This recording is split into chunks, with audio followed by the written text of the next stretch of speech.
+1 പരീക്ഷാ ഫലം പ്രഖ്യാപിച്ചു. പൊതുവിദ്യാഭ്യാസ വകുപ്പിന്റെ വെബ്സൈറ്റുകളിൽ ഫലം അറിയാം.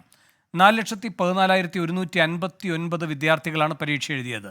വി എ ഗിരീഷ് തിരുവനന്തപുരത്ത് നിന്ന് കൂടുതൽ വിവരങ്ങളുമായി ചേരുന്നു. ഗിരീഷ്, എന്തൊക്കെയാണ് ഈ ഫലപ്രഖ്യാപനത്തിന്റെ വിശദാംശങ്ങൾ? വേണു, അല്പം മുമ്പാണ് +1 പരീക്ഷാഫലം പ്രഖ്യാപിച്ചത്.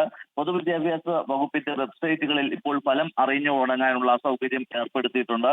4,14,159 വിദ്യാർത്ഥികളാണ് +1ന്റെ ഫലം കാത്തിരിക്കുന്നത്. ഇവർക്ക് കേരള റിസൾട്ട് .nic.in എന്ന വെബ്സൈറ്റ് വഴി റിസൾട്ട് അറിയാം.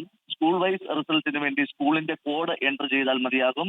അത് അല്ലെങ്കിൽ വ്യക്തിഗത റിസൾട്ടിന് വേണ്ടിയാണെങ്കിൽ റോൾ നമ്പറും ഡേറ്റ് ഓഫ് ബർത്തും എൻ്റർ ചെയ്താൽ ഓരോ കുട്ടിയുടെയും വ്യക്തിഗതമായിട്ടുള്ള വിവരങ്ങൾ ലഭ്യമാകുമെന്നും ഇപ്പോൾ പൊതുവിദ്യാഭ്യാസ വകുപ്പ് അറിയിച്ചിട്ടുണ്ട്. നേരത്തെ +2 റിസൾട്ട് പ്രഖ്യാപനത്തിന് ഒപ്പം തന്നെ +1ന്റെ റിസൾട്ടും പ്രഖ്യാപിക്കും എന്ന് നേരത്തെ അറിയിച്ചിരുന്നു. എന്നാൽ ഇതിൽ അല്പം കാലതാമസം വന്നു. ഇപ്പോൾ എന്തായാലും +1ന്റെ റിസൾട്ട് പ്രഖ്യാപിച്ചിരിക്കുകയാണ്. വേണു, വി എ ഗിരീഷാണ് തിരുവനന്തപുരത്ത് നിന്ന് വിവരങ്ങൾ നൽകിയത്.